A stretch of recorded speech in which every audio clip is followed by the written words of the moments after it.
11 minutos, só atualizando aqui algumas informações, olha só, a taxa hipotecária nos Estados Unidos se aproxima de 8%, suprindo ainda mais a demanda por habitação. Uma medida aí dos pedidos de financiamento para aquisição de habitação acabou caindo para o nível mais baixo desde 1995, à medida que as taxas hipotecárias se aproximam dos 8%, sublinhando como os crescentes desafios de acessibilidade prejudicam a procura. O índice de pedidos de compra de casas acabou diminuindo ali 2,2% na semana, que foi encerrada na data do dia 20/10, para 127, é o mais baixo desde então 1995. A taxa de contrato em hipoteca fixa de 30 anos subiu pela 7ª semana consecutiva para 7,9%, tendo em conta então as taxas relacionadas com hipotecas e os juros compostos. A taxa efetiva passou então os 8% pela primeira vez em 23 anos, isso de acordo então com a Bloomberg. Trazendo aqui uma outra notícia, vindo aqui para o Brasil, o projeto da Fazenda, a Secretaria de Reformas Econômicas elaborou ali um projeto e quer apresentar então ao Legislativo um projeto de lei que tem a intenção de modernizar a lei das SAs e também a lei do mercado de capitais, conhecido como PL do Private Enforcement.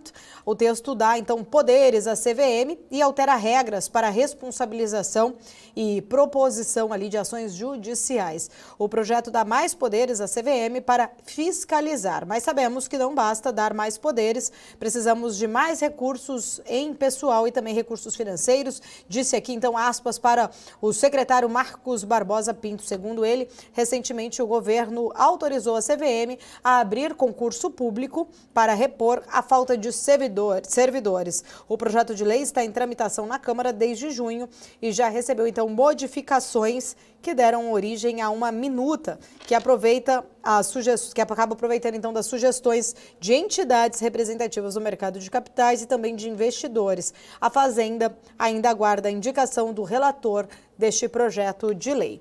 11h14, a gente recebe agora aqui na nossa programação ele, Gustavo Cruz, estrategista da RB Investimentos, todas as quartas-feiras aqui com a gente. Seja muito bem-vindo, Gustavo. Muito obrigado aqui por mais um convite.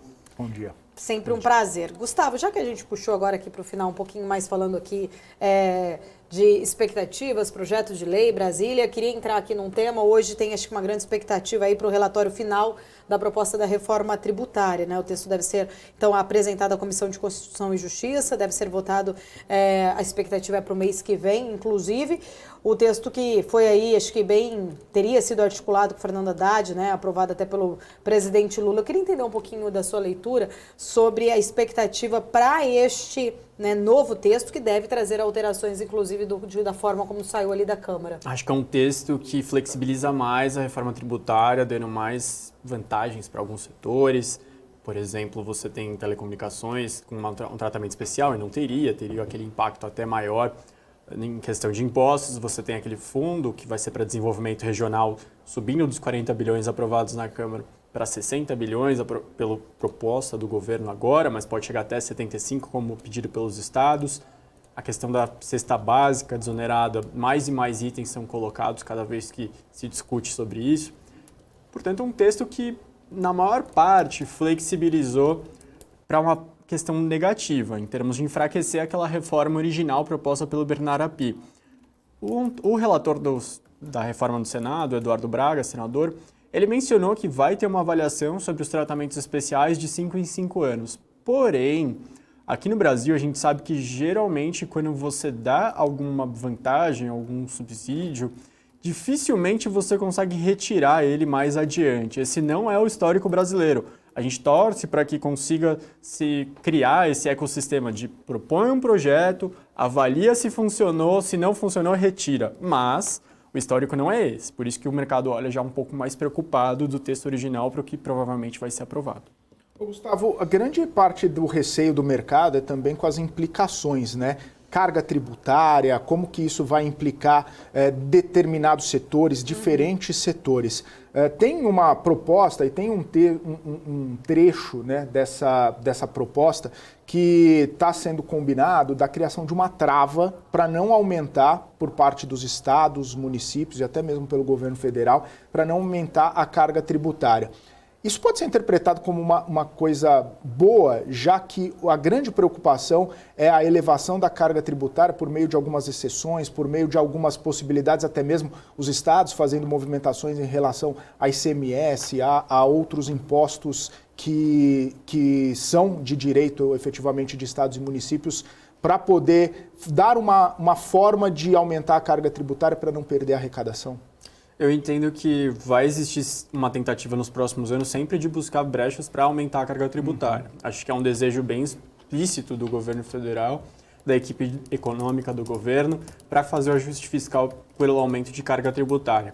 Então, ao outro lado, a gente tem o Congresso realmente reagindo, tentando colocar essas travas.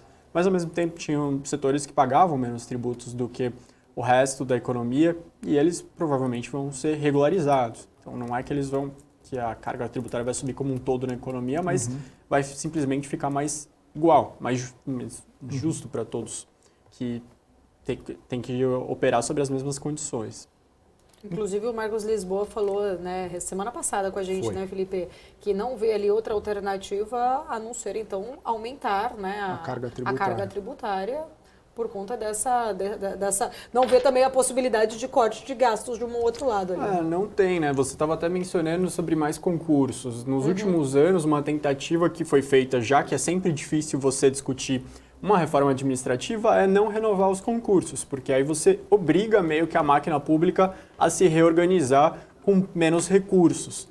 A gente sabe que não é o ideal, a gente entende que existem alguns pontos que são bem quebrados, que não estão funcionando muito bem, super salários para um setor, para outro, e realmente poderia ser mais equalizado com salários mais organizados, né, respeitando o limite, que seria o Supremo Tribunal Federal, e aí sim você fazer concursos para quem está com mais necessidade de vagas, dar reajuste salarial para quem está muito defasado, mas nunca funciona desse jeito, né? Sempre todo mundo quer o reajuste, todo mundo quer mais cargos, quer mais concurso, e com isso vai ficando mais inchado o Estado brasileiro.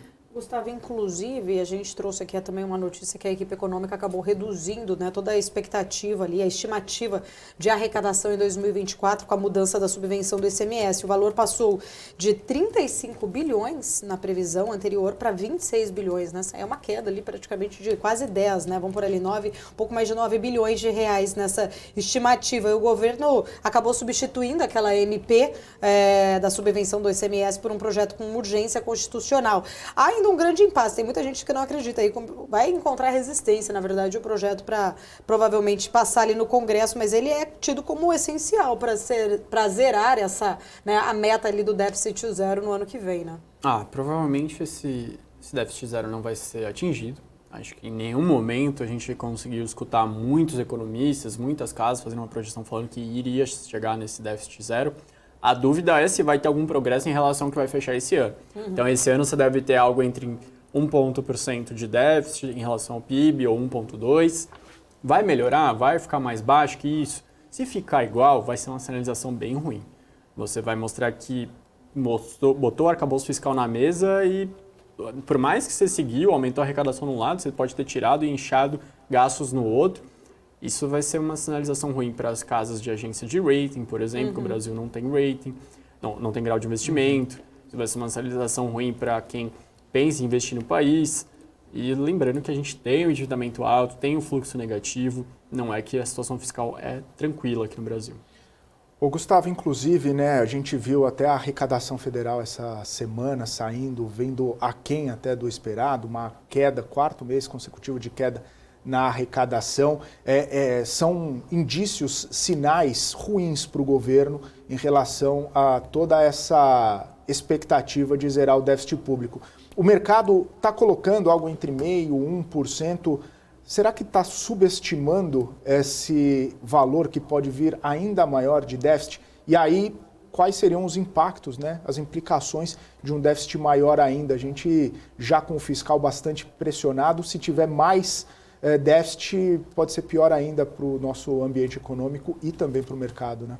Perfeito. A gente vê que o déficit, a arrecadação menor, ela está conversando totalmente com os dados econômicos que saíram recentes do IBGE, que mostraram já que o segundo semestre está parando, que já não está mais aquela aceleração que que a gente viu no ano passado, que a gente viu no primeiro semestre, isso já não está mais ocorrendo. Hoje a gente teve dados de confiança do consumidor da GV que foram mais baixos e realmente a gente teve um aumento relevante do endividamento da população nos últimos meses, a gente teve uma inadimplência alta, portanto você espera sim que em algum momento a arrecadação também vai sofrer, porque se a atividade está dando algum sinal de break, a arrecadação também vai. O que tem de consequência, como você perguntou para frente? Eu entendo que vai ser uma frustração de expectativas e vai se verificar que vai ter que arrecadar ainda mais para você chegar nos objetivos. Aquela proposta, aquela calculadora do ministro da Fazenda, ela vai ter que ser ainda mais inchada para chegar nos objetivos dos próximos anos, caso a gente venha com essa tendência de enfraquecimento econômico. Então, ao contrário do ano passado, que a gente teve aquele momento do terceiro trimestre, esse ano a gente está vendo o terceiro trimestre já dando sinais um pouco mais fracos. Quando você falou até dos dados de confiança de hoje, né, que foram divulgados, mostrando aí essa mudança, né, essa piora, vamos dizer assim, houve um recuo, na verdade, aí dessa confiança do consumidor. Você acha que essa calibragem dessas expectativas, passando ali justamente de uma zona que estava de otimismo para uma zona muito mais neutra, pode estar relacionada a essa desaceleração dos setores econômicos? Eu entendo que sim, que a confiança do consumidor ela é um dos indicadores mais interessantes que a gente tem. Ela é um dos mais utilizados para planejamento de empresas, agora no final do ano muito. Então o consumidor ele já estava realmente muito endividado, ele estava com uma inadimplência alta, ele vê que a situação do mercado de trabalho ela já está um pouco mais tímida, por mais que o CAGED ainda tenha mostrado um crescimento de vagas. A gente vê que na comparação de janeiro para cá é uma desaceleração, já não está mais criando tantas vagas assim quanto antes. Portanto, você tem uma tendência de um consumidor se sentir um pouco mais tímido em relação a fazer futuras compras, a se sentir seguro em termos financeiros, e isso é refletido no indicador de confiança da FGV. E lembrando, de novo, só para fechar o ponto, chega no final do ano, muita empresa pega a tendência dos últimos 6 meses, compara com os 6 primeiros meses do ano, compara com o ano passado e verifica, olha, acho que os consumidores não estão se sentindo tão bem, ou o contrário, estão se sentindo bem. E com isso pensa em mais contratações, mais abertura de lojas, vou fazer quantos lançamentos, quanta expansão eu consigo fazer para o próximo ano, ou se as coisas estão muito negativas, vamos postergar para o segundo semestre do ano que vem. Então tem uma consequência grave quando a confiança do consumidor começa a ir para patamares um pouco menores. Gustavo, nesse ambiente, né, de desaceleração, de baixas expectativas, até mesmo os indicadores, você falou que está tudo dialogando. A gente vai ver um diálogo também com a temporada de resultados. A gente tende a ter uma temporada mais fraca e com mais expectativas negativas quando a gente olha especificamente para os balanços e também nos call de resultados.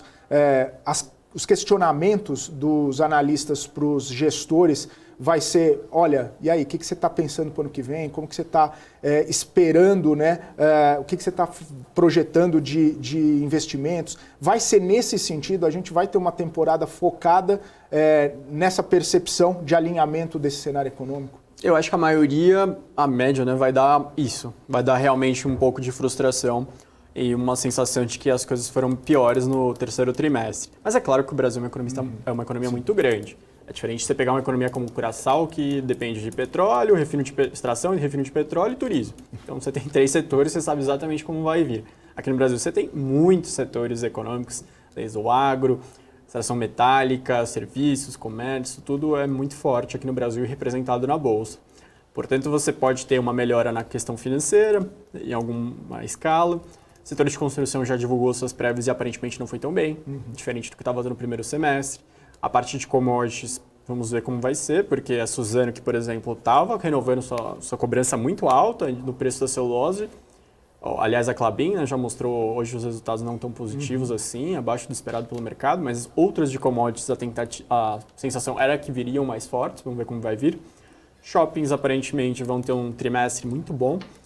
A gente teve aquela retomada do setor de cinema, do setor de eventos dentro dos espaços dos shoppings, mas é claro que tudo isso é sujeito a algum tipo de decisão específica, a um anúncio de algum investimento à parte, alguma despesa não recorrente, tudo isso tem que ser acompanhado. Acho que escutar bastante os analistas que acompanham dia a dia cada setor para verificar o que vem pela frente. Mas, em linhas gerais, sim, eu passei por tudo isso para falar que sim, que a tendência é ter uma sensação de que o terceiro trimestre foi mais fraco.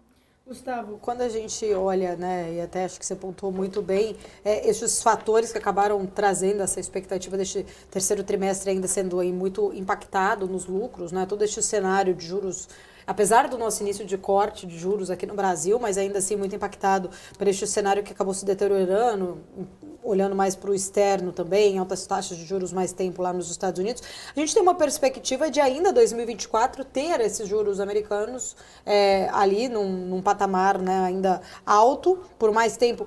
A gente provavelmente, isso vai estar atingindo ainda o nosso quarto tri também, expectativa para o ano que vem ainda acaba sendo ainda de um impacto muito ainda negativo para os ativos de risco? Sim, acho que a parte do quarto trimestre ainda vai ser uma convivência com uma taxa bem elevada. Então, no terceiro trimestre, o máximo que eles vão mostrar é, olha, já na ponta começa a ver que o pagamento de juros começa a cair, mas ainda foi 1 ponto só de corte. E para o quarto trimestre a mesma coisa. Ah, não foi 1, foi 2, mas de qualquer forma ainda vão ser 11,75 num cenário que parece base do mercado, ainda é uma carga grande para você pagar em qualquer que seja sua dívida, como percentual do CDI, como... exatamente, vamos ver como que elas vão reportar, mas acredito que ainda vai ser uma carga pesada. Aí para 2024, eu imagino que aí já começa a ficar um pouco mais claro esse alívio.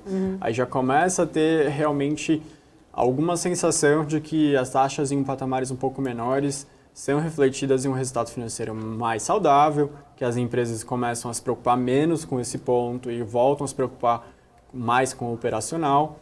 Portanto, para o ano que vem já dá para respirar um pouco mais tranquilo, mas a tendência é que a gente vire o ano ainda com muita gente olhando para a renda fixa. A gente teve no primeiro semestre todo aquela questão envolvendo Americanas, a Marisa, a Light. Portanto, a gente está vendo uma emissão gigante atrás da outra aqui no mercado de capitais, em termos de dívida. Empresas muito grandes fazendo emissões bilionárias, porque esperaram. Acreditavam que o primeiro semestre seria muito difícil, que a janela estava fechada, ficaram com receio de ir ao mercado. Agora fica todo mundo tentando passar na mesma porta, e isso em um semestre com muitos feriados, em um semestre que dificulta essa comunicação do mercado financeiro com os seus clientes, e a gente já está chegando em novembro. Portanto, fica mais complicado até para as empresas menores se comunicarem com o mercado financeiro, o que ainda vai deixar 2024 com muita oportunidade em termos de dívida. Sempre bom lembrar que o mercado de dívida é muito maior que o mercado de ações no mundo, né? Não é uma exclusividade aqui. Inclusive, alguns dados recentes mostraram, né, o nível, né, desse mercado de dívida já está bastante elevado, essas emissões que você comentou aí têm trazido grande expectativa para esse mercado. Ô, Gustavo, tem uma questão, e aí que acaba impactando em vários setores que são mais sensíveis, mas a gente falava, né, a respeito do momento em que o Banco Central começaria a fazer o afrouxamento monetário, que começaria esse ciclo de corte de juros, que poderia trazer um certo ânimo. A gente olhando para a curva de juros, ela está até mais elevada agora do que na época em que o início do corte de juros foi feito pelo Banco Central. Por mais que a taxa Selic esteja menor, o juro longo está mais alto. Claro que tem toda a dinâmica internacional envolvida e também o cenário doméstico com as questões fiscais que a gente comentou, mas esse efeito acaba também inibindo talvez uma melhora nesse ambiente para o mercado acionário e puxando para o mercado de dívida. Essa questão da curva de juros, você vê uma possibilidade da gente ter uma regulação, né, uma volta para os patamares anteriores, até mesmo de repente uma redução, e abrindo um espaço para melhora no ambiente? Eu imagino que sim, porque o próprio Banco Central americano, quando ele mostra suas projeções do ano que vem, ele mostra cortes, ele não mostra mais altas. Eles já identificam que vai ser necessário cortes. Subiram a projeção de corte um pouco, subiu de seus 4,5 para 5. Tudo bem, mas isso é uma sinalização de hoje. Assim como há mais de um ano eles vêm subindo a expectativa de alta de juros para 2023, não significa que no ano que vem, quando chegar o momento de cortes, vai ser com certeza a taxa que está agora. Pode ser mais, pode ser menos. Eu imagino que vai ser menos. Então, para ano que vem, a gente vai ter essa curva de juros também aliviando quando ficar com essa cara. Agora, a questão fiscal, ela é a pedra no sapato desse governo, do governo anterior, do governo antes. Desde a Dilma que a gente vem com esse tema sendo até chato assim, para quem assiste, porque é o tempo inteiro esse tema e não é tratado. É sempre postergado, deixa para o próximo, não conseguem resolver a questão. Acho que o teto de gastos, ele bloqueou boa parte do problema, ele dava um alívio momentâneo, ele foi uma sinalização boa, mas brevemente ele já não começou a ser respeitado, né? E isso já fragilizou demais. O arcabouço fiscal nem nasceu direito e já está fragilizado. Então, parece que vai ser a mesma coisa. Nessa de deixa para o outro governo, a gente acaba sofrendo agora a discussão futura. Falando em governo, Gustavo, a gente está praticamente no fim aí de outubro, praticamente um ano da eleição do presidente Lula. A gente viu várias indicações, várias previsões, várias projeções com o novo governo que viria. Como que você está vendo talvez um ano da eleição do Lula, os impactos das recomendações, das projeções, o que se concretizou, o que não se concretizou? Já falo aqui alguma coisa sobre as estatais Petrobras e Banco do Brasil, que sustentaram boa parte do Ibovespa ao longo desse ano aí, mesmo com grandes pontos de interrogação na cabeça do investidor. Petrobras e Banco do Brasil, acho que elas foram muito mal no ano passado, pós-eleição, aquele período, quem colocou um short, quem ficou vendido, se deu muito bem. Mas em 2024 a situação foi revertida. 2023. Você já está lá em 2024, calma. Olha, tô perdido. Isso pode ser uma recomendação, né? Em 2024 foi muito bem. Tomara que todas as ações Vamos ver, bem. no final do ano que vem, a gente volta aqui e coloca a gravação do Gustavo. Mas foi muito porque não teve aquela interferência que todo mundo ficou com receio no ano passado. E as primeiras sinalizações eram de uma interferência grande. Era o próprio Jean Paul Prats, que é o presidente da Petrobras, dando entrevista falando que tinha que acabar a política de preço paridade internacional, que não ia mais ter essas altas, que ia modificar totalmente a política de dividendos, que era um absurdo estar pagando tantos dividendos. E a gente viu já nos 2 primeiros trimestres que as coisas não foram bem assim. E isso tem algum resultado positivo para a empresa. Acredito que ela poderia ter subido ainda mais nesse ano, se não fosse essa questão. Mas mudou a política de preços e teve uma notícia essa semana que deixa esse ponto de interrogação muito grande, né? Tanto que cai bastante a ação. Exatamente. Portanto, eu acho que a valorização teria sido maior se ela tivesse sido tocada como estava anteriormente. Agora, setores que foram bem, que realmente pareciam que iam bem. O setor de construção, acho que é o mais claro, o setor de construção que atinge o Minha Casa Minha Vida. Era um plano que já no governo anterior com o presidente Bolsonaro já estava sendo flexibilizado, com valores maiores de imóveis podendo ser colocados dentro do Minha Casa Minha Vida e pessoas que têm uma renda maior poderem entrar como elegíveis para ter esse financiamento. Então esse setor realmente parece que agora em diante ele deve ter notícias boas atrás de notícias boas. Outro setor que era muito colocado era o setor de educação. Esse ainda não teve grandes modificações. Acredito que o Camilo Santana, o ministro da Educação, ele tenha dado vários indícios de que ele quer deixar a questão do FIES para ensino remoto mais rígido, mas ainda não fez tantas mudanças, já colocou algumas propostas, mas na prática mesmo isso não trouxe grandes mudanças, né? Como o Minha Casa Minha Vida já tem as mudanças, já foi proposto e já está funcionando. A questão do FIES para ensino à distância ainda não está. E ele faz muita diferença para a rentabilidade das empresas, porque o aluno no presencial ele tem uma mensalidade mais cara. Acho que desses 2 setores faltou mais algum que era muito colocado no ano passado?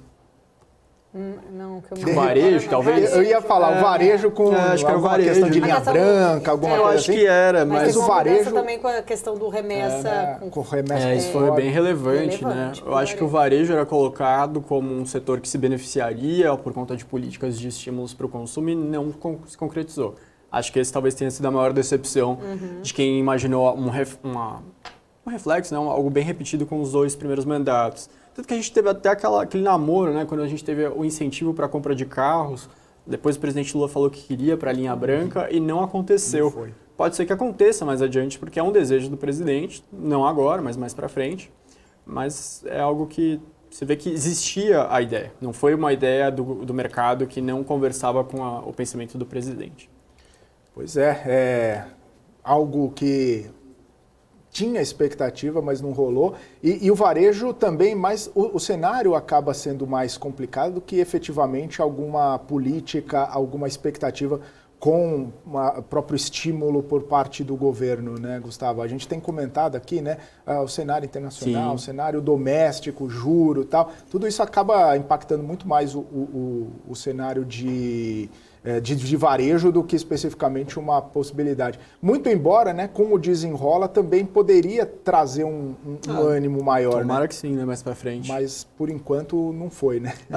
Essa semana saiu pesquisa da CNI e do FEBRABAN sobre o desenrola. A CNI falando que 8 em cada 10 estão satisfeitos com o programa, entendem que as condições vão ficar melhores. FEBRABAN também mostrando que a população se sente mais aliviada economicamente para frente. Então a gente pode ter reflexos desse programa mais adiante. Agora a gente vai ter daqui um mês, exatamente um mês, né, o Black Friday. Vamos ver se isso já vai trazer, se esse evento já vai trazer uma venda maior. Como Nos vai últimos acontecer? anos não deu tanto. Não aconteceu tanto. Não aconteceu, né? As pessoas estão pisando bem mais no freio. Existem hipóteses, né? Que falaram que na pandemia as pessoas compraram muito mais do que anteriormente na Black Friday. E depois de um tempo já entenderam que já não precisa tanto, hoje já é mais disputado, já não existe tanto desconto quanto anteriormente. Então, Até porque, né, aí entra só uma opinião aqui de consumidora também, né? Nós não temos os descontos como consumidor ali para Black Friday. Muitas vezes eu já tive experiência própria ali. Semanas que antecedem a Black Friday, preços de alguns determinados produtos menores do que na própria semana da Black Friday. Exato. Você olha lá no Buscapé, nos comparadores de preços, você vê o histórico de 6 meses, às vezes os preços oscilam bastante. Oscilam bastante, com certeza. Queria falar um pouco de Petrobras, já que o Gustavo deu deixa. Pode ser? Você quer mudar, Pode, fica à Felipe? vontade. Já que a gente estava até falando aqui um pouco mais sobre a Petrobras, acho que é um tema muito ainda sensível. E a gente estava falando em relação ao que foi falado, o que se concretizou, o que não se concretizou. E a gente até falou isso algumas vezes anteriormente, que eu tenho também essa sensação que muitas vezes o governo ele joga um assunto muito ruim, aí tem uma reação e depois ele não faz o tão ruim, fica menos ruim do que poderia ter sido. E eu queria entender se talvez essa pode ser uma estratégia agora, e até mesmo essa questão da Petrobras, porque o próprio Jean Paul Prates hoje já tentou amenizar um pouco, diz que essas mudanças ainda estão em estudo. A gente, de fato, né, muitas vezes o que o mercado não gosta é de incerteza, né? Quando se tem algo depois definido, por mais ruim que seja, acho que acomoda e acaba convivendo ali com essa notícia. Queria entender um pouco da sua leitura para investidor de Petrobras. A gente viu uma saída também de investidores estrangeiros que estavam provavelmente muito alocados ali em Petrobras, tendo essa saída, mas os nossos investidores que estão aqui nos assistindo, apesar de ser uma boa pagadora de dividendo, todas essas dúvidas, você acha que ainda traz cautela para quem está posicionado ali no ativo? É momento de realmente, eu sei que você tem a sua opinião em relação a outras empresas ali, Junior Oils, mas eu queria entender um pouco da sua leitura para quem está posicionado em Petrobras. Olha, a Petrobras, ela tem tido um ano mais uma vez surpreendente, né? Porque a tendência era que não só o petróleo, mas as commodities fossem para baixo. E elas não foram. Muitas delas ficaram em patamares mais ou menos estáveis. O petróleo teve toda essa surpresa do terceiro trimestre com corte de produção, depois guerra, puxa o petróleo para cima. E a Petrobras provavelmente agora reporta no terceiro trimestre resultados bem melhores do que ela mesma esperava para o ano. Isso gera aquela discussão. Mas os dividendos são muito grandes. A Petrobras não deveria estar pagando dividendo, deveria estar investindo. Mas ao mesmo tempo, para a equipe econômica, os dividendos grandes, o maior beneficiário é a equipe econômica, é o governo federal. Então, eles ficam felizes que a Petrobras esteja bem, porque ela vai ajudar também a colaborar no resultado fiscal do ano. Para o investidor pessoa física, eu entendo que enquanto está nesse estilo desse ano, parece que a Petrobras está menos assustadora do que parecia no ano passado. Muitas das falas, como você bem coloca, são só para testar o mercado. Acho que isso é um ensinamento que o MDB, quando se juntou com os primeiros mandatos, passou muito bem. Porque quando era governo Temer, a gente tinha isso o tempo inteiro. Tentava de um jeito, tentava do outro. Aí, o que era mais aceito, colocado para a prática. Portanto, Petrobras, a gente realmente prefere outras do mesmo setor, que têm tido uma facilidade maior em operar, em entregar seus resultados, em mostrar um aumento de eficiência e porque não são envolvidas em questões políticas. Então, você tem que saber, você está tranquilo em ter uma ação que do dia para a noite oscila 7% negativo simplesmente porque um político falou alguma coisa, porque teve uma decisão de interferência do governo na empresa? Se você não se sente tão à vontade, não é o papel para você. Você pode olhar para outros setores que têm uma volatilidade menor. Lógico que a Bolsa Brasileira é muito volátil, mas a Petrobras esse ano e mais à frente vai ser sempre isso. Voltou-se a falar em reserva, que era uma ideia boa do Adriano Pires, mas por enquanto também tem ideias um pouco mais de você fazer investimentos de novo na Venezuela, de fazer investimentos onde a gente não tem tanta certeza do seu retorno para a própria companhia. Então isso deixa o investidor sempre receoso. Considerações finais, Gustavo, desta semana, por favor. Essa semana começou a temporada de balanços. Agora a gente vai ver realmente como que... Acho que os indicadores econômicos, eles são ótimos para você saber como que está a economia. Mas com os balanços eu fico bem interessado porque você tem um olhar bem mais microeconômico para saber se uma região está indo melhor. Você tem, por exemplo, o setor de supermercados, que o Grupo Mateus é muito mais no Nordeste. Não sei, às vezes o setor de supermercados parece estar péssimo, que você viu Carrefour e Pão de Açúcar. Mas aí você olha o Grupo Mateus, as coisas não estão tão ruins por lá. Então, isso é bem interessante, você identificar como a economia gigantesca que é o Brasil está indo em seus diversos setores. Maravilha. Gustavo, quero agradecer. Obrigada. Até semana que vem. Até semana que vem, gente. Muito obrigado aqui pelo convite. A gente que agradece sempre. Gustavo Cruz, estrategista da RB Investimentos, sempre trazendo visões importantes aqui pra gente. Agora, 11h42. Deixa eu ir direto com o Maurílio Godner para mais um giro aqui do nosso mercado. Fala, Maurílio. Vamos lá, Paula. Então, a gente tem 1h42 aí do mercado funcionando já nesta quarta-feira e a gente vê o Ibovespa ainda em queda, nesse momento de 0,32%. Eu separei aqui pelo intervalo de tempo de 15 em 15 minutos para a gente tentar entender se tem alguma tendência de reação. E ao que tudo indica, pelo menos olhando assim aqui o gráfico, olhando as barrinhas vermelhas e verdes, parece que existe uma tentativa de reação. Vamos acompanhar, lógico, ao longo do dia e ver se isso se confirma ou não. Aqui do meu lado, as empresas que mais ganham valor e as empresas que